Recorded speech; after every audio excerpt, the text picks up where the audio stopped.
Muy bien, entonces veamos este ejemplo que nos propone en Stanford, ¿sí? Oye, cierren sus computadoras, ya los vi todos, pero distraídísimos. Ciérrenlas.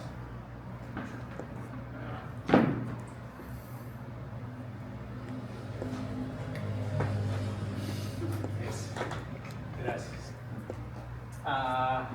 Entonces, por ejemplo, tenemos esta función. Recuerden que son funciones, ¿ya? Y que al final de cuentas lo bacán de, digamos, de PyTorch o de TensorFlow es que van a hacer algún truquito, digamos, de toda la vida de computación. Ver todo como si fueran grafos.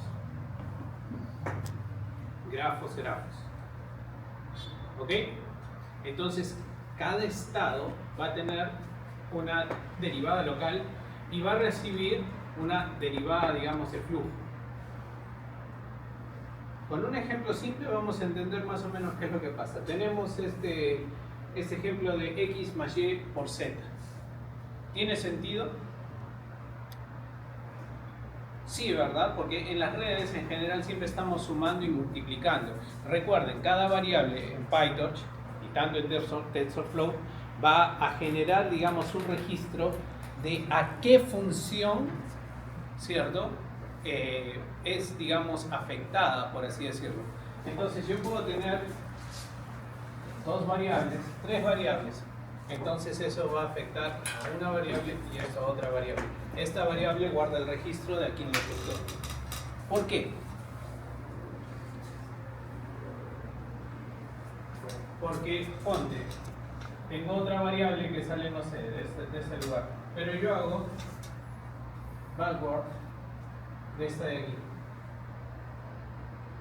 Entonces, esta tiene que tener el registro de todas las variables a las que, digamos, su contenido, entre comillas, le afectó, o sea, le incrementó, le restó, le dividió. ¿Se entiende esa idea? Genial, muy bien. Esta parte creo que es simple, ¿no? Tenemos, no sé, menos 2, 5, menos 4. Una multiplicación que se genera en una forma de grafo. Muy bien. Entonces, la parte de forward creo que es obvia, ¿no? O sea, simplemente sumar y multiplicar.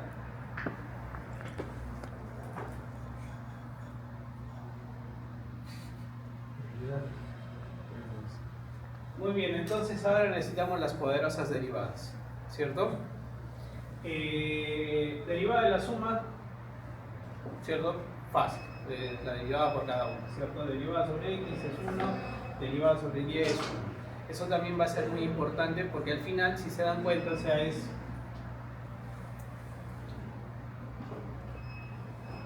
uno únicamente, o sea, no hay variación, no hay modificación, ¿cierto? Ahora, ¿por qué este 1 es interesante? Porque en la regla de la cadena vamos a ir multiplicando y multiplicando. Ese 1 se multiplica, entonces es el mismo valor que tenga adelante. Eso es chévere.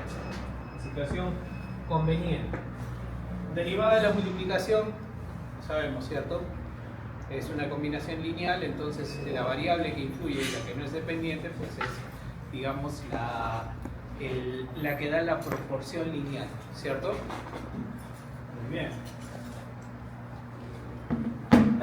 Y lo que queremos finalmente, y esta parte es recontra importante, y esta parte es de verdad fundamental. Chequemos porque si entendemos eso, entendemos cómo la relación de un loss llega hasta un píxel, ¿cierto? Porque ese píxel finalmente va a ser la entrada, él va a influir a que yo me acomode el filtro, ¿cierto? Es cómo influye esta variable sobre la salida, sobre la función de pérdida final. ¿Sí? ¿Se entiende esa parte? ¿Todos estamos de acuerdo? Muy bien. Entonces creo que lo demás es más que obvio, ¿no? O sea, se deriva. ¿Quieren hacer el ejemplito o pasamos a uno más complejo? Uno más complejo, este es muy fácil, ¿verdad?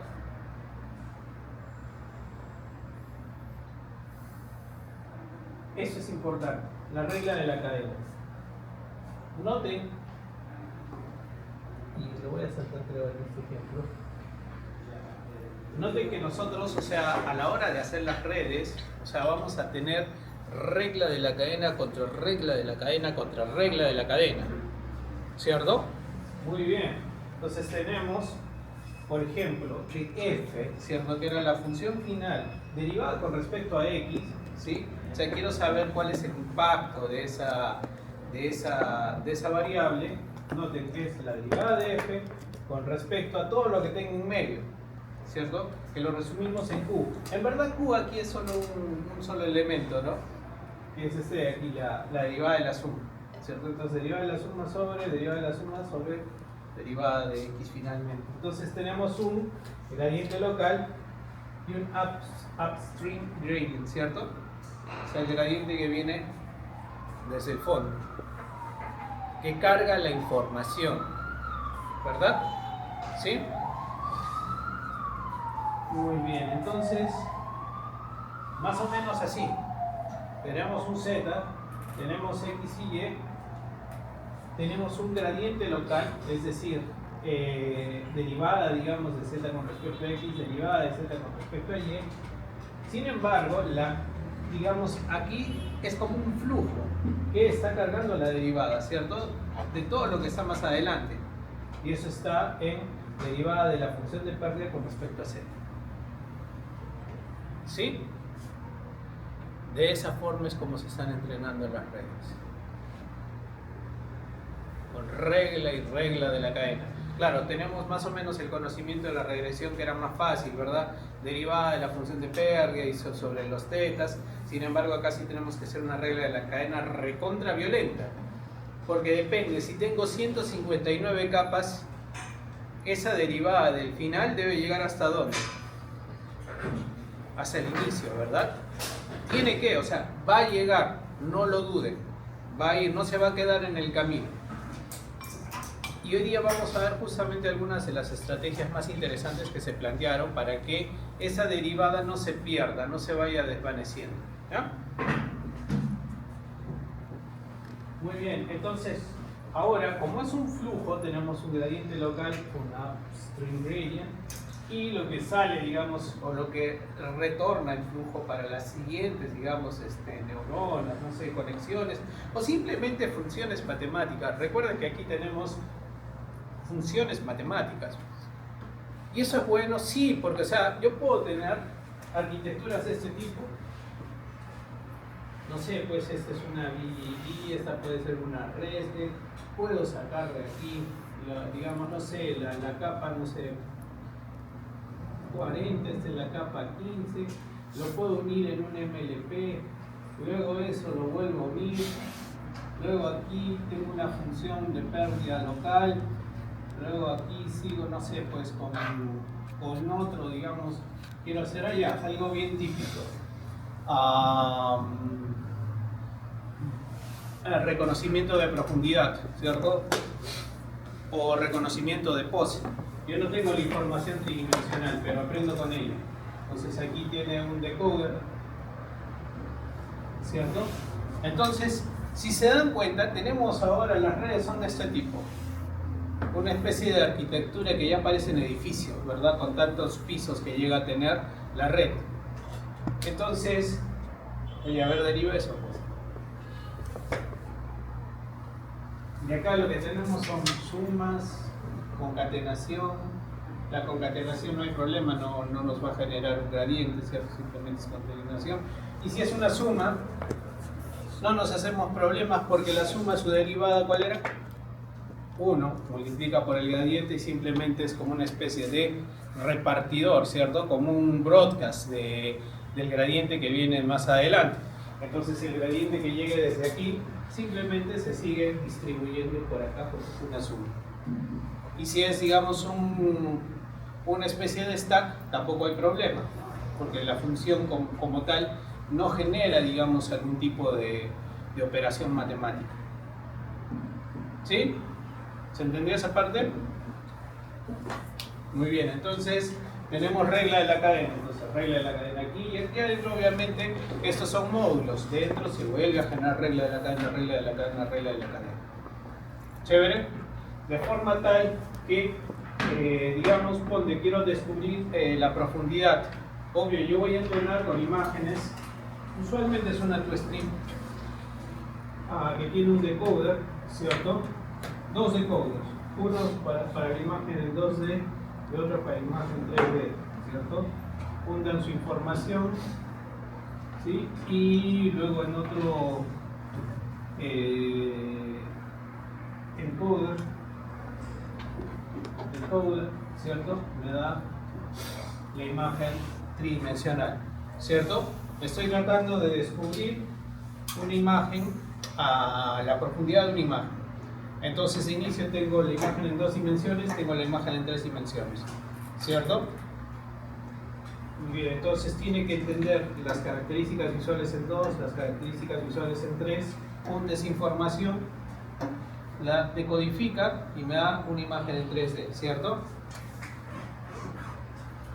Pero cuando llega la imagen, digamos, la que yo quiero de alguna otra forma extraer la profundidad, pues yo ya no tengo esto. Se corta ese brazo, entonces solo aplica este brazo de aquí, ¿cierto? Lo bacán es que el stack, ¿cierto? Si yo consigo aquí tener una red que apiñe esto a la misma cantidad de características, pues esto lo puedo descartar. Muy bien, recuerden, viene, ¿cierto? Entrena y dependiendo, a veces esto puede estar fijo, así que ni siquiera necesita entrenamiento. Típico de Distillation, eso no sé si en Deep Learning lo han visto, en visión por computador también se hace Knowledge Distillation, que tenemos un profesor y tenemos un estudiante, ¿cierto? La idea es recontra simple, recontra simple, pero no me adelanto, eso va a ser interesante un poco más adelante. ¿Se entiende primero esta idea? ¿Sí? Muy bien.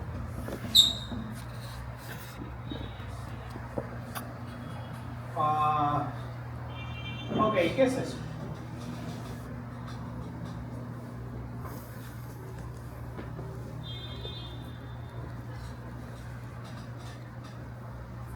Vamos, expertos en Deep Learning.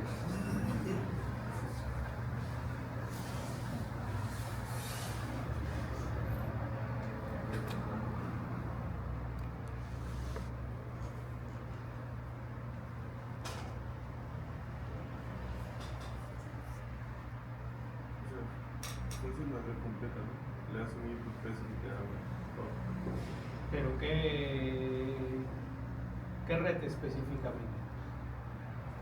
O más que qué red, ¿qué hace? ¿Qué partes está haciendo? Softmax no, está cerca. No. Arteaga. Softmax también iba a decir. Softmax, no.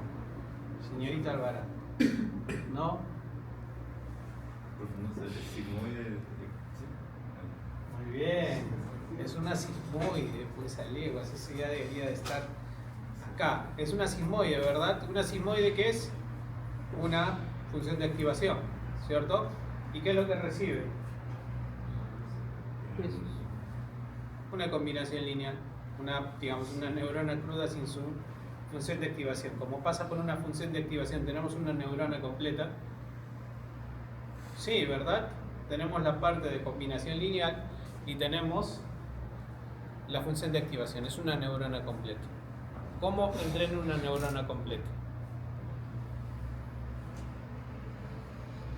Recuerden que su examen sí va a venir harto de esto. El examen va a estar difícil.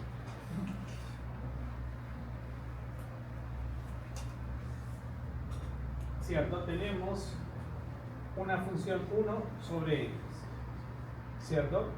Para poder saber ese x que le suma 1 más exponencial negativo, entonces esto primero tiene que ser negativo y luego tenemos la suma de todo lo que está aquí adentro, ¿cierto?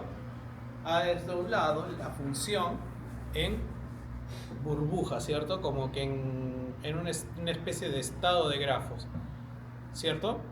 ¿Sí? Muy bien. Y bueno, backpropagation, ¿cierto? Derivada de f contra f, ¿cuánto es? ¿cierto? Bueno, primero le voy a dar los valores, disculpen. 2, menos 1, menos 3, 2, menos 3. Noten que estos son, ponte, W puede ser los pesos que estoy escogiendo de manera aleatoria, y X son las entradas. Noten, tenemos X0 que es menos 1, X1 que es menos 2, y bueno, tenemos los pesos para cada una de las variables asociadas, y también tenemos el bias. Es una neurona completita, ¿cierto? Solo que le hemos desdoblado de manera, no sé, pues en forma de grafo. Ok, hacemos forward y nos da eso, ¿no? Menos 2, 6, 4, 1, 1, menos 1, menos 0.37, 1.37, 0.73. Hemos hecho forward. Y si se dan cuenta, el forward era la suma de las cosas que están ahí arriba. X1 puede ser una imagen, puede ser una variable, puede ser un vector. Eso es lo bacán, ¿cierto?, de los frameworks, que eso lo manejan por nosotros. ¿Sí? Chévere. Genial, entonces ahora, bueno, ya toca la tarea, digamos, que nosotros, ni siquiera nosotros nos vamos a molestar, ¿cierto? ¿Quién lo hace por nosotros? El framework, ¿verdad? Ahora, noten algo interesante. Cuando utilizan PyTorch, le dicen ceran el gradiente, y también pueden cerar el gradiente de la variable, ¿cierto? Pueden hacer que ese gradiente inclusive sea nulo, o pueden cambiar. ¿Se han dado cuenta? Cuando ponen en PyTorch, o sea, no sé, le dan a imprimir, abajo dice backward, alguna cosa así. ¿Sí? Les da, digamos, una dirección, que obviamente está en memoria. Entonces chequen eso, porque eso es bacán. O sea, ustedes pueden en un momento fijar obviamente los pesos, porque no quiero que cambien. En otra iteración puedo querer que cambien, por ejemplo en el caso de las GANs. En una pasada voy a entrenar, digamos, el generador, y en otra el discriminador. Generador, discriminador, generador, discriminador. Entonces ese dinamismo de poder cambiar algo que va a entrenar y no va a entrenar, pues sí es muy útil. ¿Sí? Siempre acuérdense de poner evaluación. Porque si no, no sé, o sea, cuando ustedes están entrando sus redes, obviamente en un inicio dicen, ¿y para qué rayos le pongo al ARNet que se llama, no sé, todo el mundo le pone model? Ok, model train. ¿Para qué? ¿Por qué model train?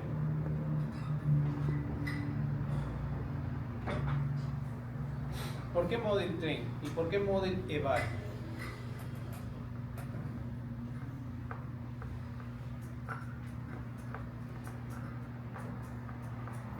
¿Qué hemos dicho? Y cada variable está cargando, ¿cierto?, las cuentas de con quién se sumó, cómo se sumó. Entonces, si yo empiezo a cargar eso en memoria, ¿qué va a pasar con mi memoria? Se va a saturar, ¿verdad? ¿Cierto? Estoy llenando innecesariamente de información. ¿Por qué? Porque él tiene que saber en cada estado qué variable está recibiendo y qué cantidades está teniendo, ¿cierto? Porque después va a tener que derivar en función de eso. Es inevitable, o sea, si no, ¿cómo va a saber por dónde iba el flujo? O sea, tiene que crear el grafo de, digamos, de conexiones, de sumas, restas, multiplicaciones, lo que tenga que hacer. Y toda situación que esté dentro de la red y que yo quiero utilizar backpropagation tiene que ser una función diferenciable. Si no, mancamos, o sea, no va a poder hacer eso. Puedo decir, va a dar un valor, porque, o sea, al final es computadora. Le digo, no sé, una función media extraña, 1 sobre x al cuadrado, ok, una cosa así. Va a dar la respuesta, pero tal vez no es una respuesta coherente para mí. ¿Sí? Entonces es importante tener eso, en cuenta. O sea, hay los porqués de que tenemos que poner train y eval. Muy bien. Y bueno, aquí ya es una tarea de integración, perdón, de derivación bien bonita, o sea, no sé, tal vez por el tiempo y no lo hacemos el paso a paso, pero yo sugiero que le den una ojeada, porque en verdad se entiende mucho de lo que sucede. O sea, como aquí la derivada es 1, ¿cierto? Noten, x aquí es 1.37, es la salida del flujo anterior. Entonces, si yo tengo una convolución, no sé, tengo pues una convolución, esta es la salida, o sea, es el output, es el x que viene aquí. ¿Correcto? Muy bien, entonces tenemos, por ejemplo, 73. 1 sobre x. ¿Cuál es la derivada de 1 sobre x?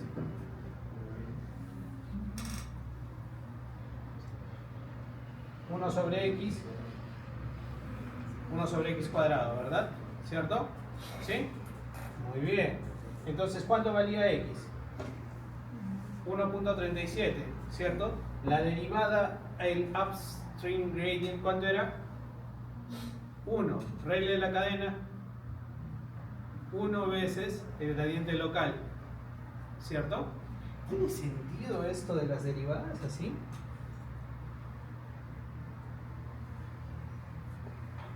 Muy bien, entonces nos quedaría, ¿cierto? Menos 0.53. Recuerden que ese era menos, ¿cierto? 1 sobre x al cuadrado. ¿Sí? El x es este. Muy bien. Acá tenemos suma de una, digamos, de una constante. La derivada vuelve a ser 1. 1 por la derivada, digamos, que se está acumulando. ¿Qué cuánto es? 0.53, pues nos va a dar otra vez menos 0.53. ¿Cierto? ¿Sí? Y así va acumulando la información. Llegamos a una parte interesante, a ver. Porque eso creo que es medio obvio, ¿verdad? Derivada del exponencial, pues otra vez es la misma exponencial, ¿cierto? ¿Sí? Lo bacano es que aquí, noten que a este grado no estamos haciendo una regla de la cadena compleja, y eso también ayuda a los frameworks, ¿o no? En cada globito, o sea, tengo o sumas, o restas, multiplicaciones o funciones conocidas. Eso es un golazo, porque la función completa, pues, sí, puede ser compleja, pero a nivel local, pues sumas o restas o multiplicaciones. Funciones que son fáciles de encontrar su derivada.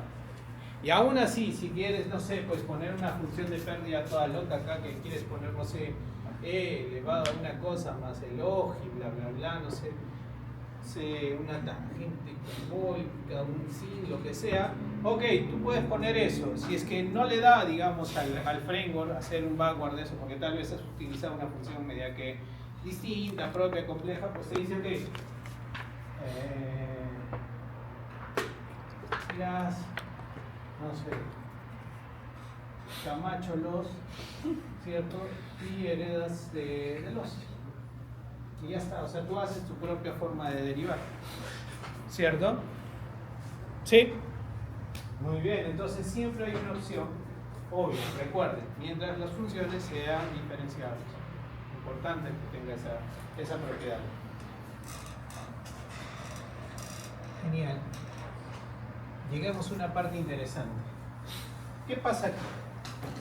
¿Qué pasa cuando llega, digamos, a una suma? Estoy sumando, ponte la información que viene, y esto es muy común, ¿cierto? Estoy sumando la información aquí. ¿Qué pasa con el gradiente? ¿Qué pasa con el gradiente, amigos, en una suma?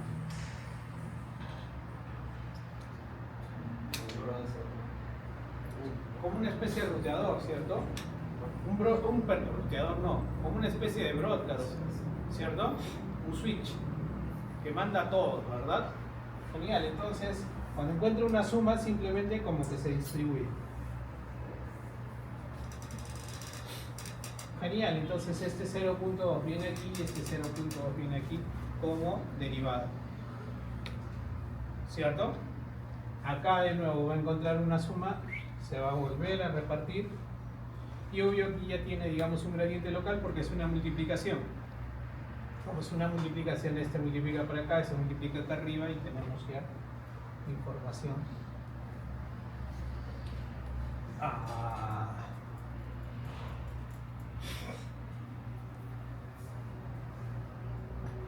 La información local, ¿cierto? De cómo estas variables influyen en la salida final. ¿Sí? ¿Todo bien? Muy bien. Sigmoide. ¿Cómo es la función sigmoide? Es la derivada, ¿verdad? De la función sigmoide. La propia función sigmoide veces 1 menos sigmoide, ¿cierto?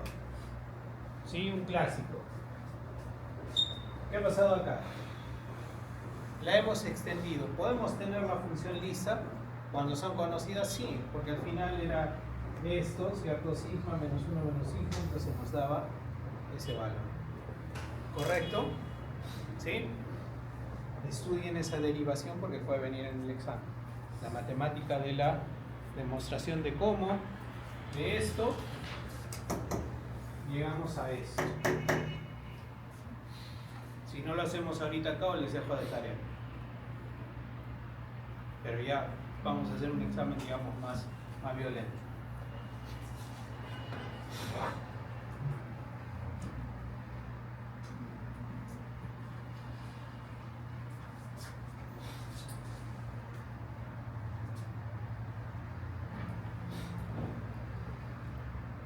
Bueno, ahí ya lo está haciendo, ¿no? Pero no importa. Muy bien, acá tenemos patrones. Ojo, lo que está acá en los slides no es suficiente. Cuando yo lo hice a mano me demoré un montón, unas 7, 8 pasos, así que no se confíen de eso. Si me ponen eso, no va a valer si es que está en el examen. Muy bien, patrones del gradiente. Una puerta, y aquí ya comienza con esas palabras interesantes. Gates. Si entendemos esa palabra gate, entendemos todo lo necesario para recurrencias. Estas son compuertas. ¿Sí? Entonces, cada flujo que genera, digamos, una red, lo podemos entender como si fuera un pasillo. Y cuando llega alguno de estos, lo podemos interpretar como una especie de puerta. Entonces tenemos distribuidor del gradiente en la suma. Noten que la multiplicación, ¿cierto?, nos genera un swap. ¿Se han dado cuenta de eso?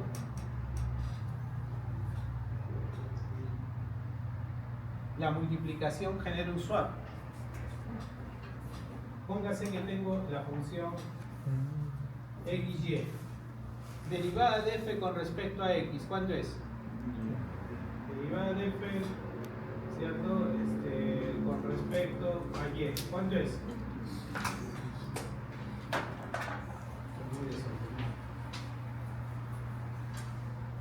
¿Cuánto es? Y derivada de f con respecto a x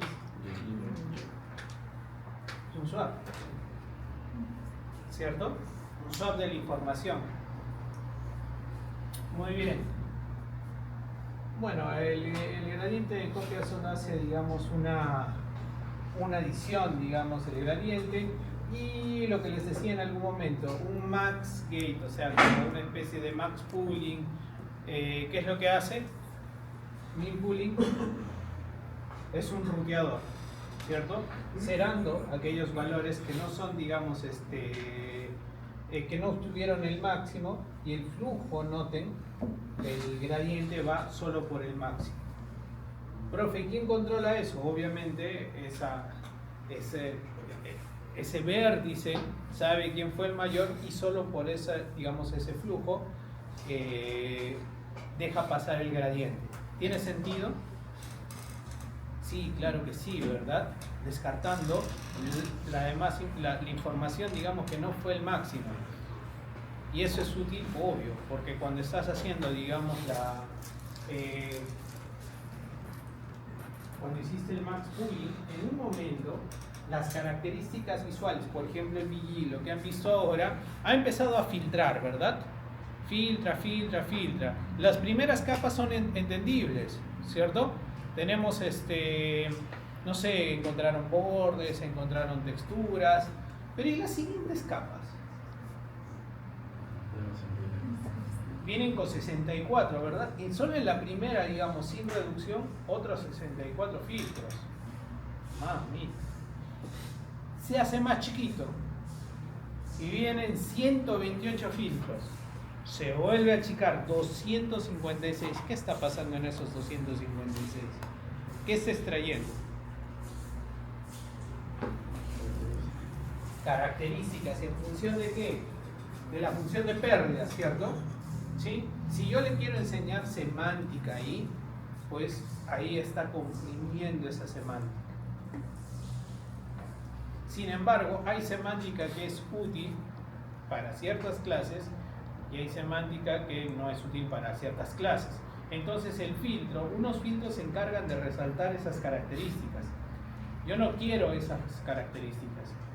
Ponte que una imagen tiene pelotitas y el otro es aviones.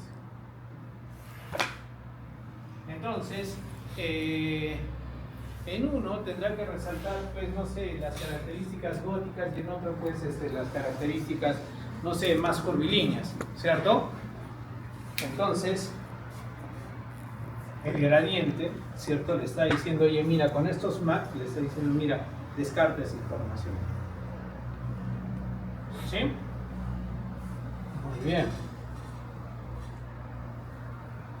Y bueno, aquí los amigos nos hacen un background bacán.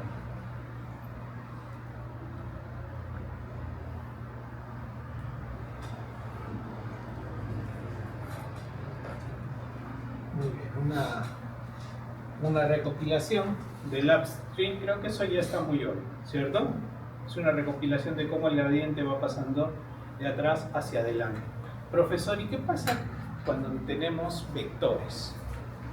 Ok, bonito el ejemplo, con X son números. ¿Qué pasa con los vectores?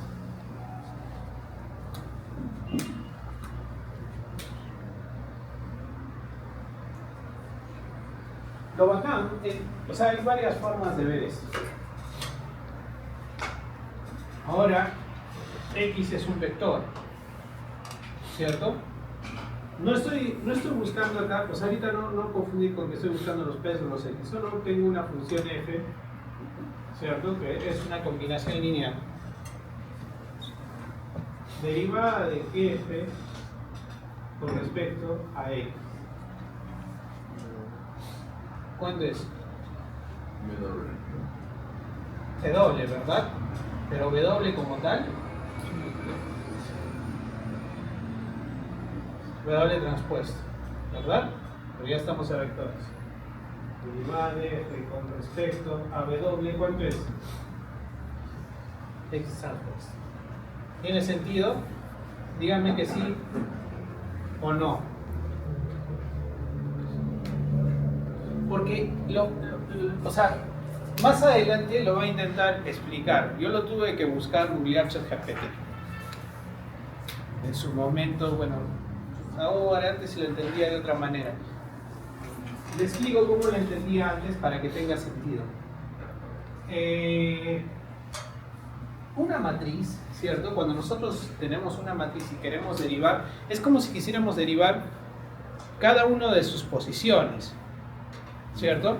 Entonces, no sé, si tengo una matriz, bla, bla, bla, entonces tengo la posición 1, 1, 1, 2, 2, 1, 2, 2. Entonces, cuando derivo, voy a derivar por cada uno de estos, como si fueran variables independientes.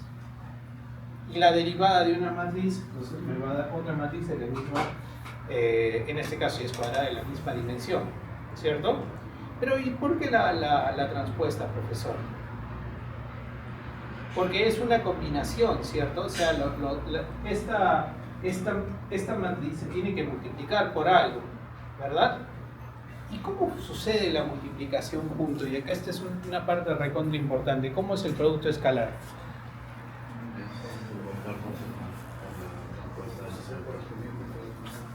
Muy bien. Entonces, en verdad, esto era así, ¿verdad? ¿Cierto? O sea, esa función f es en realidad wx, o sea, el producto punto. Claro, sí. Ya. Porque es una multiplicación de matrices, ¿no? El producto de multiplicación de matrices es un producto punto. ¿Cierto? ¿Sí? Entonces, si lo vemos de esa forma, ¿es complicado derivar matrices? No, ¿verdad? ¿Cierto? Lo único sí complejo que podemos encontrar aquí es que, o sea, tenemos una matriz gigantesca de derivadas, ¿cierto? Es un jacobiano gigante. ¿Qué hacemos con el jacobiano gigante? Porque no puedo, o sea, poner todos los datos y encontrar todas las derivadas. No sería útil, no sería inteligente generar un jacobiano gigante. Porque obvio, ahora ya no voy a tener, o sea, X son todos mis puntos. ¿Qué es lo que voy a hacer?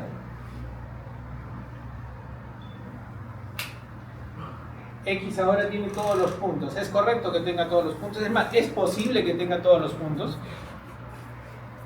No, no me reventó la, digamos, la memoria, ¿verdad? No sé si han intentado los que están aquí, los de Deep Learning, poner batch de 64, de 128, pero con imágenes grandes, o sea, ya de 1000 por 1000. No entra, ¿verdad? No entra, demora, o sea, es una locura. No entra simplemente, te va a decir, excediste la memoria. Excediste la memoria. ¿Por qué? Porque el tamaño del batch obviamente es, o sea, influye a la hora de hacer paralelismo. ¿Sí? Porque una imagen, o sea, ¿por qué se puede hacer paralelismo? Porque podemos ver a las imágenes, ¿cierto? X es independiente, ¿cierto? A J. Y partimos con esa idea de que son I de, ¿no? ¿Cierto? Muy bien. Entonces, con esa idea yo puedo agarrar y la red como es, tiene... Uy, se está doblando. Allá. Entonces está pasando de manera paralela. Muy bien, ahora, ¿qué tiene que ver esto con el batch? ¿Puedo pasar todos? No puedo, ¿verdad? Tengo que agarrar un pedazo de X. ¿Cierto? Un pedazo de X. Porque tampoco no tiene sentido que pase de uno. Pero a veces, ni modo, va a tener que pasar de uno. Donde cada elemento es una época. Es monce, es malísimo, es pésimo. Pero a veces es así. Pero ok, tengo uno. ¿Cierto? Perdón, tengo un mini batch.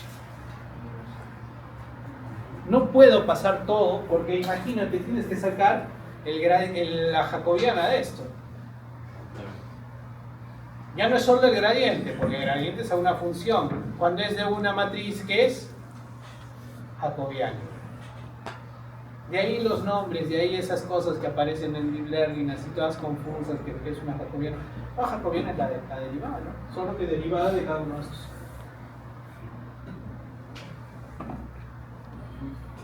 Ahora se entiende por qué mini batch, o sea, no es que sea algo como, bueno, lo vamos a utilizar porque así es más rápido, porque así entrena mejor, sino que no puedo encontrar esa derivada así de golpe. ¿Cierto?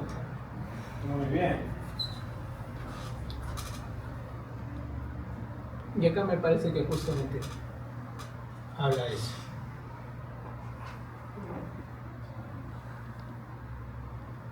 Y bueno. Se acabó. Vamos entonces con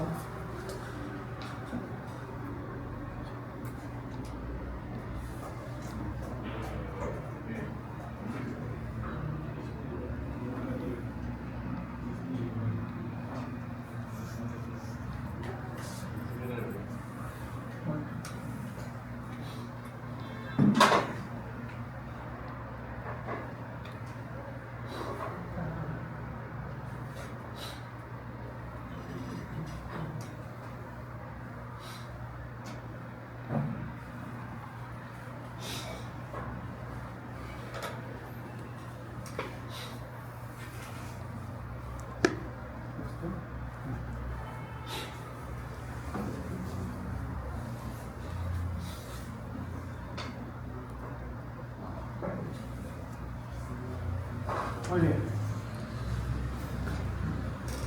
¿Va bien todo? Backpropagation se entendió mejor. ¿Sí? Mini batch. Ya habíamos hablado un poco en los regularizadores, pero ahora como que queda un poco más claro, ¿verdad? El hecho de también utilizar batches. ¿Sí? Muy bien. Arquitecturas famosas. La clase de hoy tiene como objetivo conocer arquitecturas famosas y sobre todo estrategias para solucionar el problema del gradiente. ¿Sí? Muy bien. Vamos a ver dos. Inception ResNet. Y ustedes, ya les dije, van a hacer una presentación en grupos también, ¿sí? De 5. MobileNet, EfficientNet y DenseNet. MobileNet, EfficientNet y DenseNet. Sí, yo les voy a decir, digamos, uno pone aleatorio mobile, el otro dense, ¿sí? Y aquí a esta altura va a ser bien fácil, o sea, ustedes ya van a tener conocimiento suficiente para entender las redes, no se preocupen.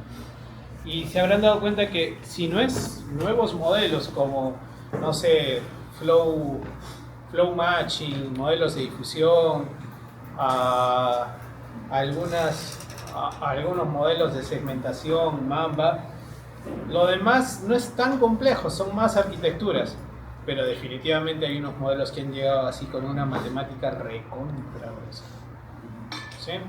Así que veamos en qué tal. Esto ya lo habíamos entendido, ¿cierto? Otra cosa que quiero resaltar aquí y que en uno de los textos sugeridos de Stanford, por favor léanlos, están bien chéveres, habla justamente de este trucazo. O sea, cómo almacenar el gradiente local. Y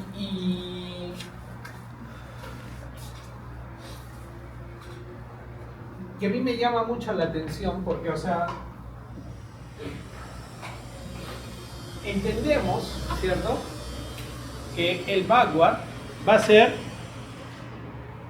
de adelante para atrás, ¿cierto? Backward. Funciona así en PyTorch, en TensorFlow. Camacho parece que tiene la intuición que no. ¿Por qué?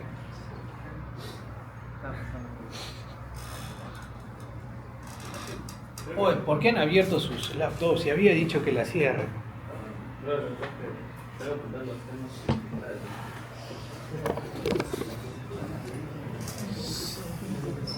¿Dónde está la mesa? Tienes que cerrar el partido. ¿En verdad funciona forward? O sea, perdón, ¿hace backward como tal? O sea, yo entiendo que el error se calcula desde el final y se va almacenando, igual la derivada es con centro, o sea, recogida. Sí, o sea, la lógica de esta situación, y les invito para que después, mañana o el miércoles, me den una claridad, ¿cierto? Ustedes que le hayan dado una leída, es que yo necesito, digamos, llegar al final para arrancar el backward, sería recontra lento. Imagínate que tienes una red gigantesca, ¿cierto? Recontra pesada, y recién al final te vas a poner a calcular todo. Ahora, acá hay algo bien chévere, ¿no? Regla de la cadena. Está multiplicando, ¿verdad? Ciertas cosas. ¿Sí? Si son escalares, ¿hay algún problema que haga esto? No, ¿verdad? La regla de la cadena es una multiplicación de gradientes. Obviamente son vectores, pero o sea, si llegan a ser escalares, es fácil que se cambien. Y si es que puedo cambiar ese orden, ¿cierto? ¿Qué es lo que va a pasar?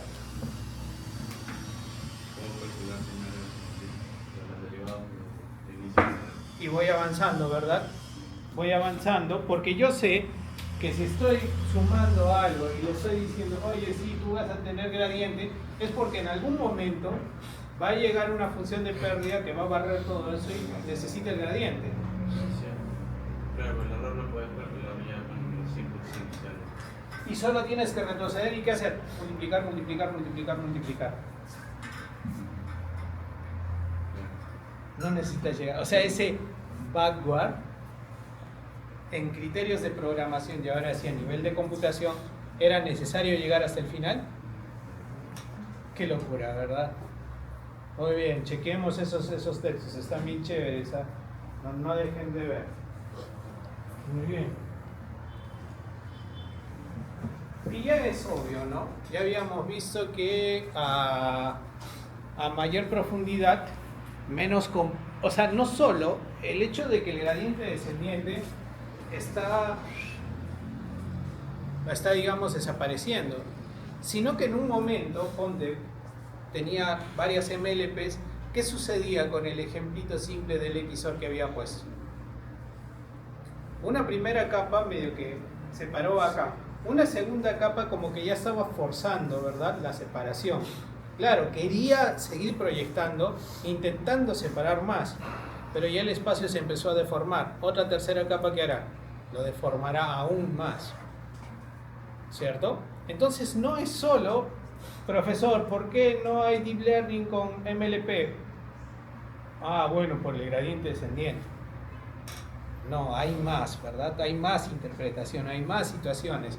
Profe, ¿y eso es siempre? No, pues porque depende de los datos. Tal vez en unos datos, pucha, o sea, funciona, pues son linealmente separables y por más que le mandes, no sé, pues 30 separaciones, 30 capas, pues va a funcionar bien porque igual los está proyectando a lugares correctos. El problema es cuando están sobrepuestos, cuando la variabilidad entre clases es baja.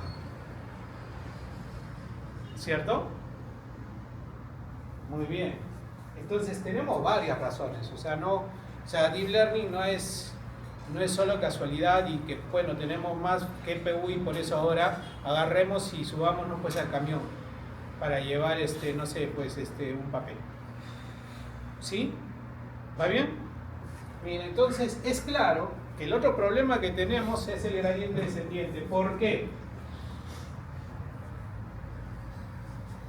Multiplicación de gradientes, ¿cierto? Multiplicación de gradientes, si sigue avanzando, multiplicación de gradientes, multiplicación de gradientes, multiplicación de gradientes. Alguien me podría levantar la mano y me dirá, profe, ¿y cómo funciona? Yo veo que es, o sea, 16 capas y ningún interés porque el gradiente no se pierda. Problema. ¿Por qué funciona?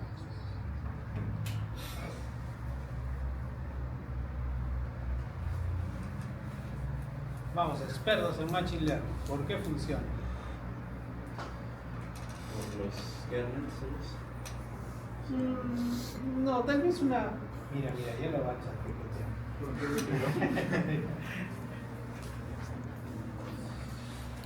¿Por qué Deep Learning? O sea, hay una...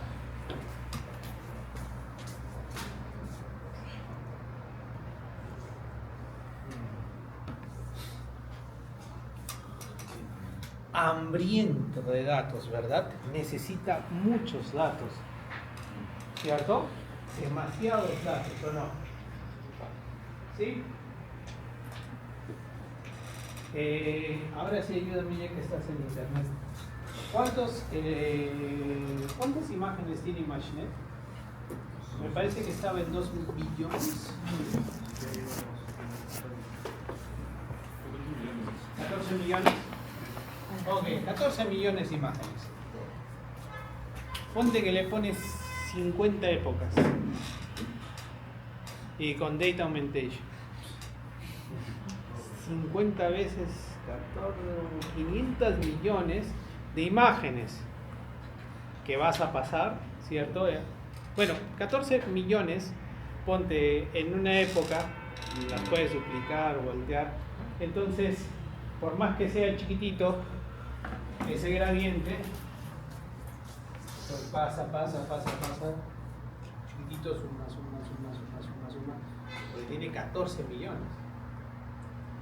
Y el mini batch de 14, tienes 1 millón. Exacto. O sea, fuerza bruta total.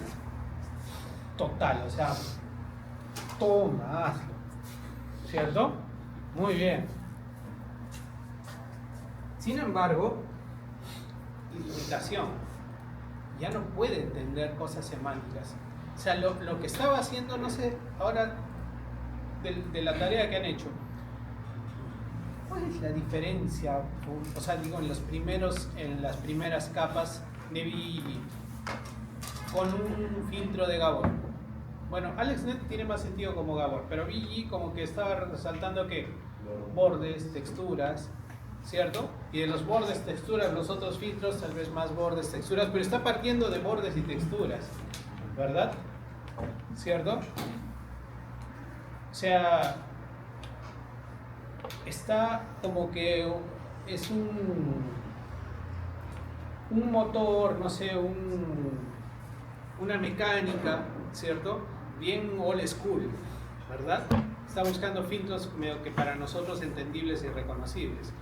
Pero en semántica es complejo adicionar que eso consiga, digamos, entender toda, digamos, la naturaleza. Ponte de que una persona esté alimentando un perrito, ¿cierto? El borde no me va a dar toda esa información si no tengo que entender el contexto. Entonces ya no era suficiente. Necesito algo que guarde la idea de persona alimentando perrito, ¿cierto? Sí, ¿por qué estás triste? ¿Todo bien? Todo punto. Ok. Entonces, aquí ya vemos aquí los cubos. Qué chévere, ahí tienen los links. Grosera, pero no encontré otra más bonita porque la del paper está nada que comida y con, no sé, tridimensional. AlexNet, ¿cierto? La que ustedes han programado. Es más, ya se viene una tareita. Después de esto, una tareita de clasificación. Puede ser expresiones, una cosa así, o algo fácil. Que quiero que ustedes mismos hagan la red. De hecho, ya sé que van a ir a GPT, a ver, dame una lista y de ahí voy a modificar algo, pero quiero que ustedes hagan una red. No es necesario una grandota, una ResNet, pero quiero que ustedes prueben, chequen, ¿ya? Lene es la, no sé, puede ser el prime, la primerita. La propuesta por Jean Le Cun para el reconocimiento de los dígitos del MNIST. ¿Qué? Esa es Linet. Lenet. La famosa Lenet. Pero noten que le pone convolución, subsampling, convolución, subsampling, fully connected y conexiones gaussianas, mixtura gaussiana. Bacán.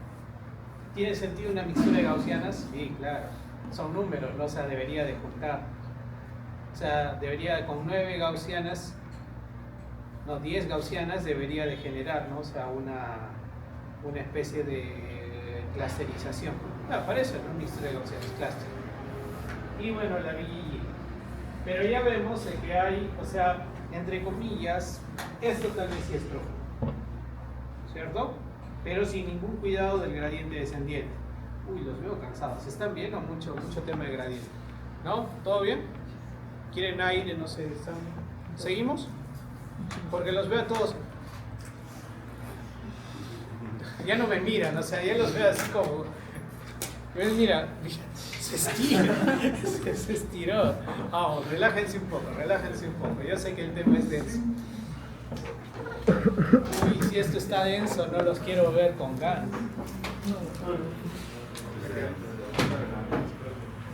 Porque con gas pueden dar teoría de juegos, von Neumann.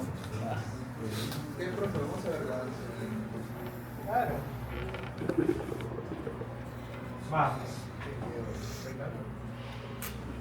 Vamos con esto. Ya sí, todos a ver, o quieren. A ver, párense. Sí, ¿ves?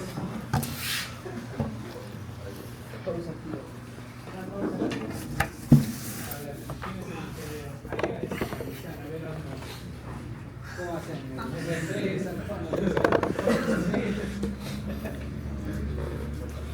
Tomar un poco de aire, estírense.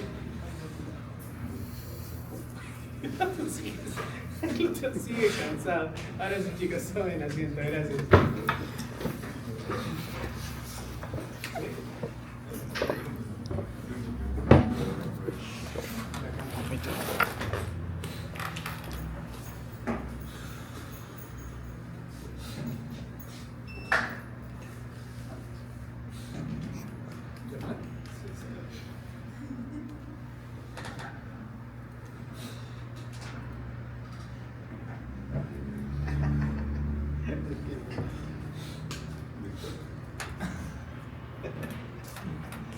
haciendo el quiz de día.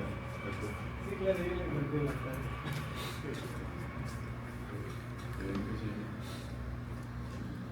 A ver. Sí.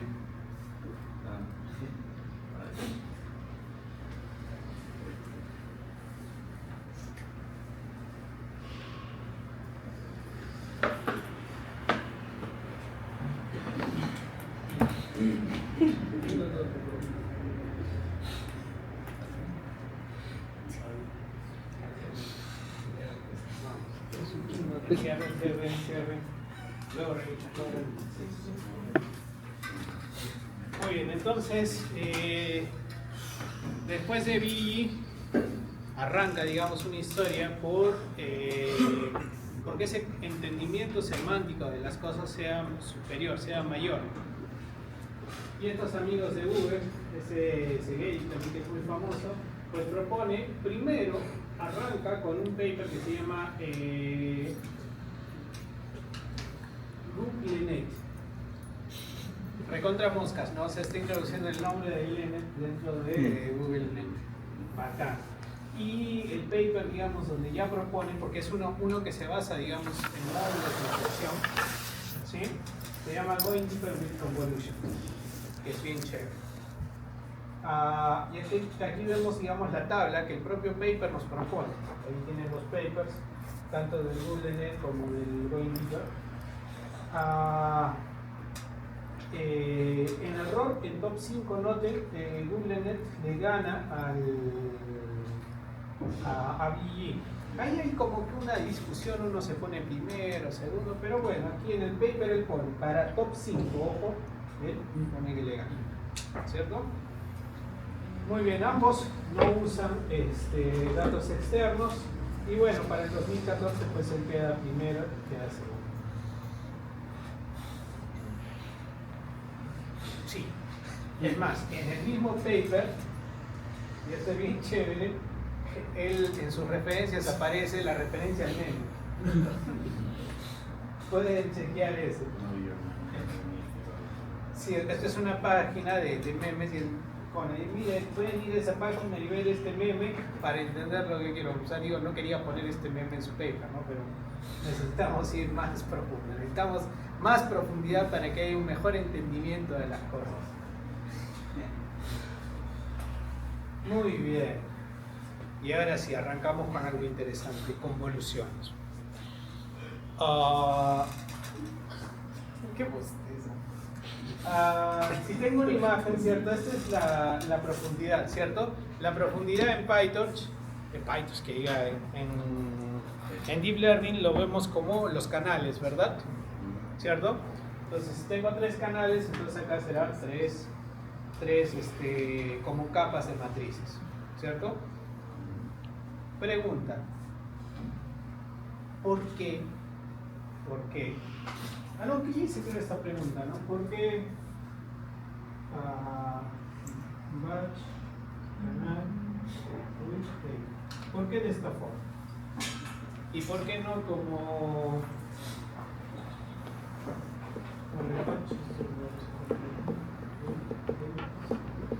¿por qué no como Matplotlib, OpenCV? ¿Por qué así? O sea, ¿ha puesto esa rayita porque ahí va batch? No, porque ahí va vacío, no sea muy necesario. Por el entrenamiento. Necesitamos dividir la data en mini batches. Y un batch se va a identificar con esa dimensión. Muy bien. ¿Sí? Todo lo tenemos claro entonces, ¿cierto? El por qué no está, digamos, el canal al final, ¿cierto? No es lo mismo tener una matriz. Y noten que aquí, de nuevo, o sea, no es una matriz, sino es nuestro entendimiento de una matriz, porque esto es un vector de vector de vector de vector, ¿cierto? Pero esto es, digamos, tenemos 3 canales de WH, o sea, tenemos 3 matrices de tamaño WH. Aquí tenemos una matriz con 3 valores. O sea, como que si dentro de la matriz el elemento fuera un vector de 3. Y eso no es tan útil, ¿verdad? A la hora de hacer computación no es